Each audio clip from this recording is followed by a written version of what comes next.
Bonjour, vous regardez 2 gouttes de culture, l'émission mensuelle de culture générale. Aujourd'hui, on va parler de l'électricité.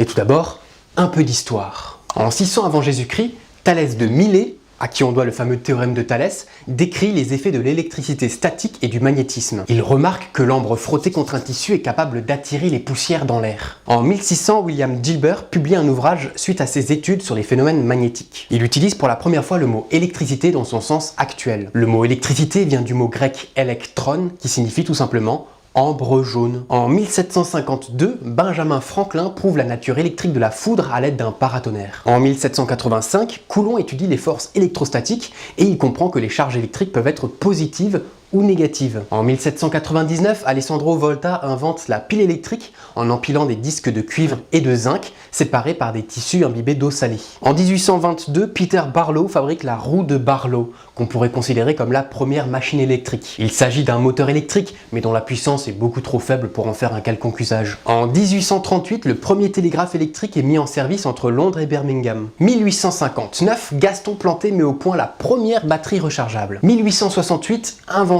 de la dynamo, servant de point de départ à toute l'industrie électrique moderne. L'exposition universelle à Paris en 1878 a permis de faire découvrir au grand public les dernières inventions, comme l'ampoule incandescente ou bien le téléphone. 1879, la première centrale hydroélectrique est bâtie en Suisse.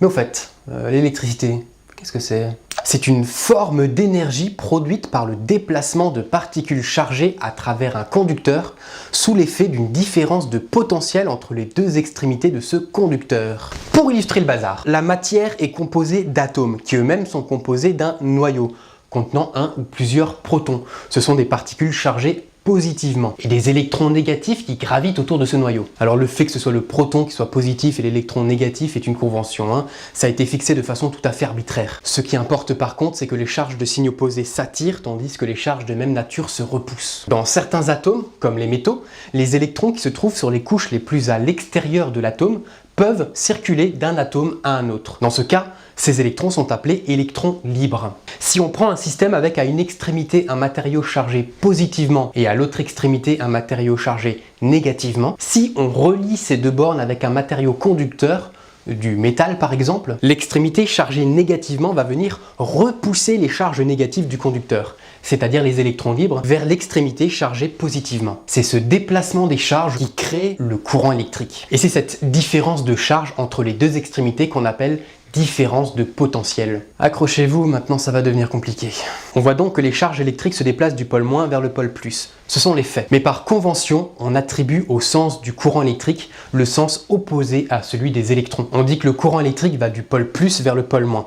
Et retenez-le, c'est très important. Alors ça semble complètement contre-intuitif, mais c'est lié au fait que notre compréhension des phénomènes électriques est venue progressivement dans l'histoire. On a d'abord décidé de fixer arbitrairement un pôle plus et un pôle moins, avant de comprendre en fait qu'il s'agissait d'un déplacement d'électrons qui plus est dans l'autre sens. Donc pour éviter de réviser tous les calculs mathématiques qui ont été réalisés jusque-là, on a décidé d'accepter ce paradoxe. Ça va jusque-là ? Si maintenant dans notre système on remplace le conducteur par du bois par exemple, alors il faut savoir que dans le bois il n'y a pas d'électrons libres parce que les électrons sont trop fortement liés au noyau des atomes. Et bien dans ce cas il ne peut pas y avoir de déplacement d'électrons libres, donc pas de courant électrique. C'est ce qui se passe dans les matériaux non conducteurs. Il est aussi intéressant de savoir que les électrons en réalité n'avancent pas très vite. Environ 1 cm par minute dans un fil de cuivre.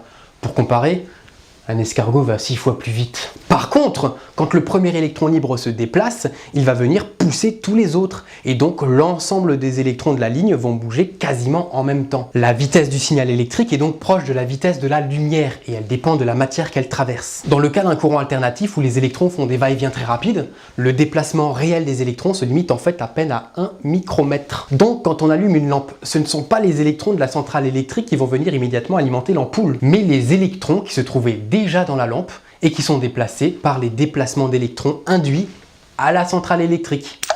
Voyons maintenant comment on peut produire de l'électricité. Prenons l'exemple d'une pile très simplifiée composée d'une plaque de cuivre plongée dans une solution de sulfate de cuivre et d'une plaque de zinc plongée dans de l'eau. Alors il va y avoir entre ces deux métaux une réaction d'oxydoréduction qui va se produire, c'est-à-dire que le zinc va donner certains de ses électrons au cuivre. Pour expliquer pourquoi c'est le zinc qui cède des électrons au cuivre et pas l'inverse, il faut savoir que les métaux peuvent être plus ou moins réducteurs. c'est-à-dire capable de céder des électrons pour passer à un état oxydé. Alors voici une petite échelle, on voit que le zinc est plus réducteur que le cuivre, c'est donc le zinc qui va céder les électrons et le cuivre qui va les capter. Sachant cela, regardons notre pile. Le zinc va perdre 2 électrons et devenir un ion en solution. Les électrons vont circuler jusqu'à la solution contenant les ions cuivre. Ces ions cuivre, en captant les électrons, vont revenir à l'état de métal solide. Par contre, on se rend vite compte que la solution de zinc devient chargée positivement. Et ça va empêcher les électrons du zinc de quitter la zone et donc la poursuite du courant. Pour permettre au courant électrique de continuer à circuler, il faut placer un pont entre les deux liquides. Ce pont est composé d'une solution d'électrolyte, comme de l'eau salée par exemple, qui permet de rééquilibrer les charges entre les deux solutions. La pile permet d'obtenir un courant électrique continu. Les électrons vont toujours dans le même sens.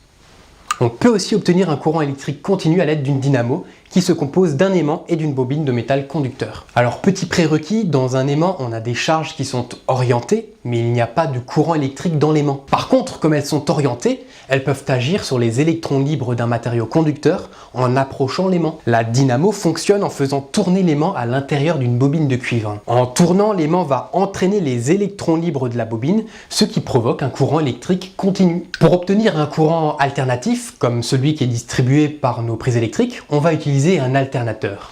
Ça ressemble un petit peu à une dynamo. On a une bobine fixe et un aimant rotatif. Lorsque l'aimant est mis en mouvement, il va induire une tension aux bornes de la bobine. Selon le mouvement et l'orientation de l'aimant face à la bobine, on va avoir une circulation d'électrons dans un sens ou dans l'autre. Les électrons ne vont donc pas circuler en continu dans le conducteur, ils vont faire des allers-retours. On dit que le courant est alternatif. 8 minutes, c'est trop court. On se retrouve la semaine prochaine pour la partie 2 de l'émission. On parlera grandeur électrique, inductance, conductance. Ça va être génial. C'est tout ce que j'ai à dire.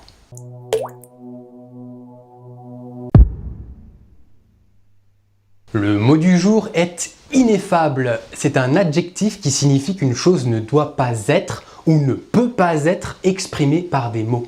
On utilise ce mot comme dans la situation suivante. Ah là là, chers spectateurs, ça fait maintenant depuis tellement longtemps qu'on se connaît. Mes sentiments pour vous sont... Eh ben je ne sais pas comment les expliquer. On peut pas les expliquer.